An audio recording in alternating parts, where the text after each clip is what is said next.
Hello दोस्तों, कैसे हैं आप सभी लोग। तो क्लास को हम कंटिन्यू करते हुए, और आपको क्लासेस कैसी लग रही हैं कमेंट सेक्शन में ज़रूर बताएं। और क्लास के बाद जो पीडीएफ होती है वो आपको टेलीग्राम चैनल पर अपलोड कर दी जाती है, तो आप लोग टेलीग्राम चैनल ज्वाइन कर लीजिए, जिसका लिंक मैंने डिस्क्रिप्शन में दे दिया है। और आपकी 2 ई बुक हैं, ठीक है, एक हिस्ट्री की और एक एवरेज की, ठीक है। तो ये दोनों के दोनों फ्री ऑफ कॉस्ट हैं, जो कि टेलीग्राम चैनल पे अपलोड कर दी गई हैं। तो जिन बच्चों ने हिस्ट्री की और एवरेज की ई बुक डाउनलोड नहीं की है, वो टेलीग्राम पे से जाकर डाउनलोड कर सकते हैं, ठीक है। और आपके लिए काफ़ी बेनिफिट मिलेगा दोनों एवरेज से, ठीक है। एवरेज से और हिस्ट्री की ई बुक से काफ़ी इंपॉर्टेंट हैंड रिटन नोट्स हैं, ठीक है। और आप लोग लास्ट तक बन रहे हैं, जैसे कि मैंने आपसे पहले भी कहा था कि आप लोग आंसर लिख कर दीजिए, जिससे कि आपको जल्दी याद होगा, ठीक है।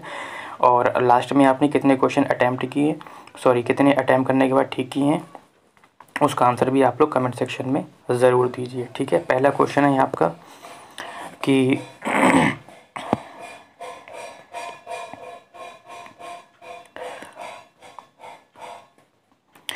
पहला क्वेश्चन आपकी स्क्रीन पर कहता है कि निम्नलिखित में से कौन सा राज्य यात्रा मार्ग में आएंगे यदि कोई व्यक्ति ट्रेन गुजरात से केरल तक जाएगा। तो कौन कौन से राज्य आएंगे। तो इसके लिए मैंने एक मैप दिया है आपके लिए। तो कहाँ से कहाँ तक जाना है आपको, हमें जाना है गुजरात से केरल जाना है, ठीक है। तो देख लेते हैं कौन कौन से राज्य आते हैं। देखो, गुजरात ये है और केरल आपका कहाँ है, केरल आपका ये है, ठीक है। तो हमें गुजरात से कहाँ जाना है, केरल जाना है। तो जब हम गुजरात से केरल आएंगे तो महाराष्ट्र पड़ेगा आपका, गोवा पड़ेगा आपका, कर्नाटक पड़ेगा आपका, ठीक है। तो गोवा, कर्नाटक और महाराष्ट्र, ठीक है।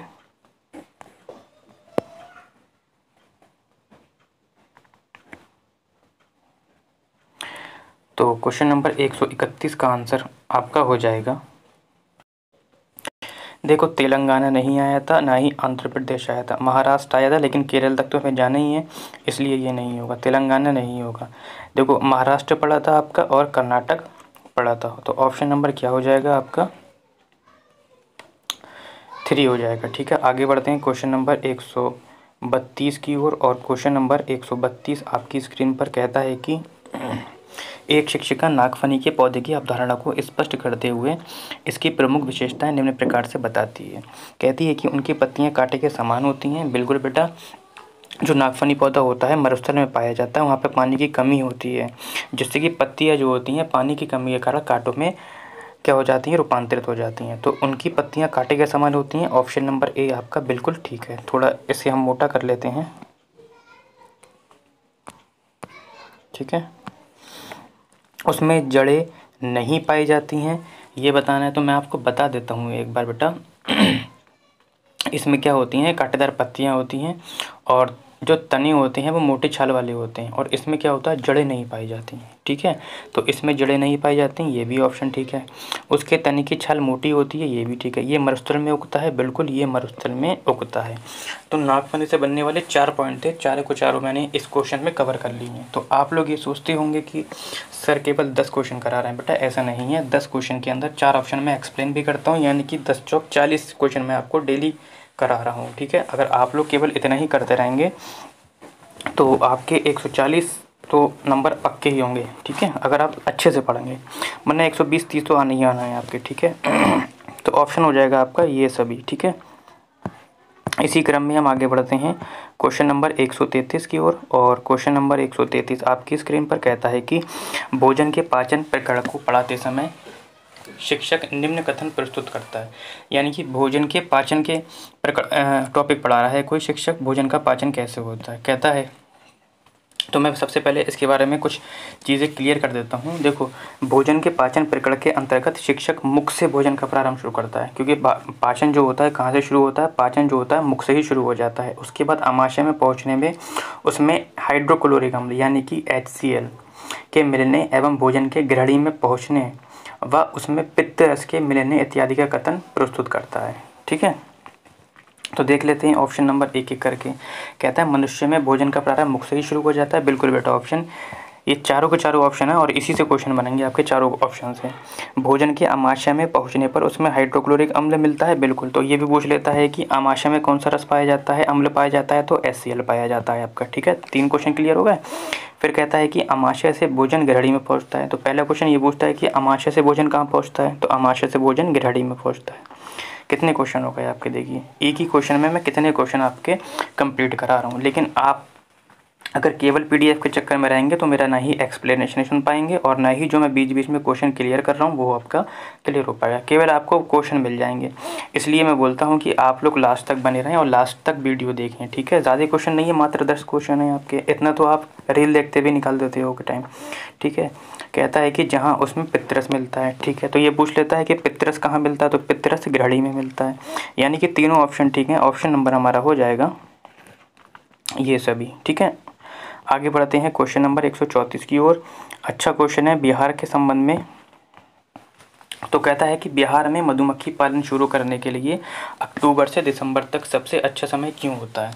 तो पहला क्वेश्चन आपका यहीं से बन जाता है क्वेश्चन के अंदर से कि मधुमक्खी पालन का जो समय होता है वो क्या होता है। तो अक्टूबर से दिसंबर का जो समय होता है वो मधुमक्खी पालन के लिए सबसे अच्छा होता है। पहला क्वेश्चन हो गया। अब कहता है कि क्यों होता है, इसके बारे में हमको बताना है। देखो, बिहार में मधुमक्खी पालन शुरू करने के लिए अक्टूबर से दिसंबर तक का सबसे अच्छा समय माना जाता है, क्योंकि मधुमक्खियाँ इन्हीं महीने के दौरान अपने क्या देती हैं बेटा, अंडे देती हैं। क्या देती हैं, अंडे देती हैं। कहता है कि इस अवधि के दौरान फूल वाले पौधे पर्याप्त मात्रा में उगते हैं, ऐसा कुछ नहीं है। कहते हैं मधुमक्खियाँ इन्हीं महीनों में अंडे देती हैं, बिल्कुल ये ऑप्शन ठीक है। तापमान उपयुक्त होता है, तापमान से कोई रिलेशन नहीं है। किसान मधुमक्खी पालन शुरू करने के लिए स्वतंत्र होते हैं, ऐसा कुछ नहीं है, ठीक है। तो ऑप्शन नंबर क्या हो जाएगा आपका, बी, यानी कि दूसरा हो जाएगा।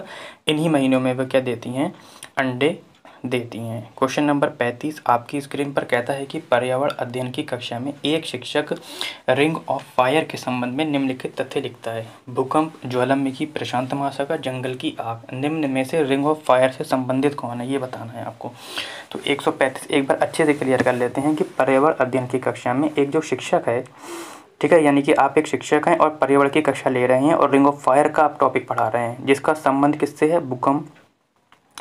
तो इसका संबंध किस किस से होता है ये बताना। देखो, रिंग ऑफ फायर का जो संबंध होता है आपका, वो आपका भूकंप, ज्वालामुखी, प्रशांत महासागर से है।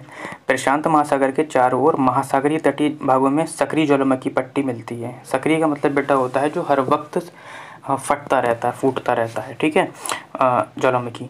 जहाँ ज्वालामुखी भूकंप आने की घटनाएं भी ज़्यादा हो जाती हैं और सक्रिय ज्वालामुखी के कारण इस क्षेत्र को हम क्या कहते हैं, रिंग ऑफ फायर कहा जाता है। क्यों कहा जाता है, क्योंकि यहाँ पे क्या होता है बेटा, हर वक्त क्या होता है, जो लावा होता है हर वक्त क्या होता है, निकलता रहता है, इसलिए हम इसे क्या बोलते हैं, सक्रिय बोलते हैं, ठीक है। एक प्रसुप्त होता है, एक शांत ज्वालामुखी होता है। प्रसुप्त ज्वालामुखी क्या होता है, प्रसुप्त ज्वालामुखी वो होता है जो कभी कभी फटता है, जबकि शांत ज्वालामुखी क्या होता है, जिसकी संभावना बिल्कुल नहीं होती, एक बार फूटने के बाद वो कभी भी उसकी संभावना भविष्य में नहीं होती है, ठीक है। तो हमें रिंग ऑफ फायर के बारे में बताना है। ज्वालामुखी होगा, जैसे कि अभी मैंने बताया, प्रशांत महासागर होगा, और क्या होगा हमारा, जंगल की आग नहीं, भूकंप होगा आपका, ठीक है। तो पहला, दूसरा, तीसरा ऑप्शन किस में है ये देख लेते हैं। तो ऑप्शन नंबर हमारा दूसरा हो जाएगा, ठीक है। इसी क्रम में हम 136 की ओर, और क्वेश्चन नंबर 136 कहता है कि क्या आपने अपने घर या स्कूल के आसपास जानवर देखे हैं जिनके छोटे बच्चे हैं, अपनी नोटबुक में उनके नाम लिखिए। शिक्षिका द्वारा इस प्रश्न के माध्यम से किस प्रक्रमण कौशल का आकलन किया गया है। यानी कि क्वेश्चन मैं आपको समझा दूँ क्या कहना चाहता है। कहता है कि यदि आप एक पर्यावरण के शिक्षक हैं और आपने क्या कहा है कि बच्चों से कुछ सवाल किए हैं कि बेटा बताओ कि आपने आसपास कोई जानवर देखे हैं, और जिनके छोटे बच्चे होते हैं तो उनके क्या करना है, नोटबुक में उनके नाम लिखना है। तो ऐसा शिक्षक जो कर रहा है, ऐसा क्यों कर रहा है, ये आपको बताना है। कह रहा है कि परिकल्पना एवं प्रयोग कर रहा है वो, ऐसा करके वो वर्गीकरण एवं चर्चा कर रहा है, ऐसा करके वो अवलोकन और रिकॉर्डिंग कर रहा है, या ऐसा करके वो पर्यवेक्षण या न्याय कर रहा है। तो क्यों कर रहा है ये बताना है आपको एक शिक्षक होने के नाते। तो मैं बता दूँ आपको, बच्चों द्वारा अपने घर एवं स्कूल के आसपास छोटे बच्चे वाले जानवरों का अवलोकन कर अपनी नोटबुक में नाम दर्ज करना। ये तो बोल रहा है कि नाम दर्ज करो, तो इससे क्या होगा बेटा, नाम दर्ज करने से क्या होगा, अवलोकन कर अपनी नोटबुक में नाम दर्ज करना। संबंधित गतिविधियों के संबंध में शिक्षिका द्वारा पूछने के माध्यम से अवलोकन एवं रिकॉर्डिंग प्रक्रिया कौशल का आकलन किया जाता है। सामान्यतः क्या होता है कि जानवरों से संबंधित उनकी विभिन्न गतिविधियों का सर्वप्रथम अवलोकन किया जाता है। अवलोकन करने के बाद क्या किया जाता है, रिकॉर्ड किया जाता है। यानी कि मैं ये कहना चाह रहा हूँ बहुत छोटी भाषा में कि बच्चे ने अगर कोई जानवर देखा है तो पहले वो क्या करेगा, उस जानवर का अवलोकन करेगा कि ये देखेगा कि जिनके छोटे बच्चे हैं, अवलोकन कर लिया। उसके बाद शिक्षक ने कहा है कि आप उसको नोटबुक में नोट कीजिए, यानी कि अब वो क्या करेगा, रिकॉर्ड करेगा। क्या करेगा, रिकॉर्ड करेगा। तो सबसे पहले वो अवलोकन करेगा, ठीक। अवलोकन करने के बाद वो क्या करेगा, रिकॉर्ड करेगा। यानी कि हमारा ऑप्शन नंबर 2 हो जाएगा। अवलोकन एवं रिकॉर्डिंग का क्या होगा, उसके अंदर कौशल जागृत होगा। क्वेश्चन नंबर 137 की ओर, और क्वेश्चन नंबर 137 कहता है कि मूल्यांकन की प्रक्रिया के दौरान शिक्षकों को काफ़ी सावधानी बरतने की आवश्यकता होती है। बिल्कुल, जब मूल्यांकन किया जाता है तो शिक्षक को काफ़ी सावधानी बरतनी चाहिए कि मूल्यांकन गलत ना हो जाए। इस दौरान शिक्षकों को निम्नलिखित में से कौन सा कार्य नहीं करना चाहिए। कहते हैं कि यदि आप एक शिक्षक हैं और मूल्यांकन कर रहे हैं तो आपको इसमें से कौन सा कार्य नहीं करना है, ये बताना है। ठीक है, तो ऑप्शन पहला कहता है कि प्रत्येक शिक्षार्थी की अनुक्रिया के बारे में संवेदनशील होना। बिल्कुल ये ऑप्शन ठीक है आपका, लेकिन वो हमसे पूछ रहा है कौन सा नहीं करना चाहिए। हमें प्रत्येक शिक्षार्थी के, ऐसा नहीं कि एक शिक्षार्थी की, जितने भी छात्र हैं उनकी अनुक्रिया के बारे में हमें हमेशा संवेदनशील रहना चाहिए। ऑप्शन नंबर ए हमारा ठीक है। शिक्षार्थियों की प्रगति के बारे में सूचना एकत्रित करेंगे, बिल्कुल सूचना एकत्रित करेंगे। उसके बाद दोबारा देखेंगे कि पिछली जितनी उसमें कमियां थी कि उसमें सुधार हुआ है या नहीं हुआ है, इसलिए एकत्रित करना चाहिए। फिर कहता है कि शिक्षार्थियों को विभिन्न वर्गों में विभाजित कर उनके बीच तुलना। बिल्कुल बच्चों को वर्गों में विभाजित नहीं करना है, ना ही उनके बीच तुलना करना है, ये ऑप्शन बिल्कुल गलत है। जब भी आपको सीटेट में 2 बच्चों के बीच तुलना करने के लिए आएगा, आप उस ऑप्शन को काट देंगे, यानी कि ऑप्शन नंबर 3 उत्तर हो जाएगा। चौथे को भी एक्सप्लेन करते हैं। कहता है कि शिक्षार्थियों की विभिन्न प्रकार की सूचनाओं को अभिलेखबद्ध करना है। बिल्कुल जो ऑप्शन ये है वही ऑप्शन ये है कि उनकी जो सूचनाएं हैं उनको हम क्या करेंगे, लिखिबद्ध करेंगे। इससे क्या होगा, अगली बार उसने जो परफॉर्मेंस किया है क्या पहले वाले से ज़्यादा अच्छा किया है या बेकार किया है, इससे क्या होता है ना, हम उसके निदान कर पाएंगे। ठीक है, निदान करने के बाद क्या कर पाएंगे, हम उसका उपचार भी कर पाएंगे। तो ऑप्शन नंबर हमारा क्या हो जाएगा, 3 हो जाएगा। हमें बच्चों के बीच में तुलना नहीं करनी है। ठीक है, कि तू गधा है, तू उल्लू का पट्टा है, वो अच्छा बच्चा है, ऐसा कुछ नहीं है। सब बच्चे को बराबर ही वरीयता देना है बाल केंद्रित शिक्षा के अकॉर्डिंग। कहता है कि पर्यावरण अध्ययन की एक कक्षा में शिक्षक छात्रों से उनकी गर्मियों की छुट्टियों में किए गए भ्रमण पर बातचीत कर रहा है, क्योंकि देखो बच्चे भ्रमण पर गए हैं। भ्रमण पर जब बच्चे जाते हैं तो हमेशा याद रखिए कि अवलोकन शक्ति का विकास होता है। किसका विकास होता है, अवलोकन शक्ति का विकास होता है। ठीक है, आगे क्वेश्चन इसमें क्या आपको बहुत देखने को मिलेंगे कि एक बच्चे को आप चिड़ियाघर ले गए हैं तो इससे कौन सी शक्ति का विकास होगा, अवलोकन का। ठीक है, तो 138 का आपको कहता है वे अपना समय बिताना चाहता है, वे शिक्षण कार्य नहीं करना चाहता है, छात्रों से प्राप्त सूचनाएं पाठ्यक्रम के निर्माण में सहायक हैं या छात्रों के अनुभव ज्ञान संरचना का आधार है। ठीक, देखो तो टीचर ऐसा क्यों करना चाह रहा है, वो समय बिता रहा है क्या टीचर, उन सबसे पूछ के, नहीं भाई समय नहीं बता रहा है। कहता है कि वे शिक्षण कार्य नहीं करना चाहता है, बिल्कुल ऐसा भी नहीं है। कहता है छात्रों से प्राप्त सूचनाएं पाठ्यक्रम के निर्माण में सहायक हैं, बिल्कुल ऐसा हो सकता है। कहता है छात्रों के अनुभव ज्ञान रचना का आधार है, ये भी ऑप्शन ठीक है। 2 ऑप्शन हमें ठीक मिले। कभी कभी ऐसा होता है कि सीटेट में एक से ज़्यादा ऑप्शन ठीक हो जाते हैं तो हम उसको चूज़ करते हैं जो पहले से बेहतर होता है। तो ऐसा देखो, पर्यावरण अध्ययन की कक्षा में शिक्षक द्वारा छात्रों की उनकी गर्मियों की छुट्टियों में किए गए भ्रमण पर बातचीत करता है। छात्रों को अपनी छुट्टियों में प्राप्त किए गए अनुभवों को जानना है, क्योंकि छात्रों के अनुभवों ज्ञान रचना का क्या है बेटा, आधार है।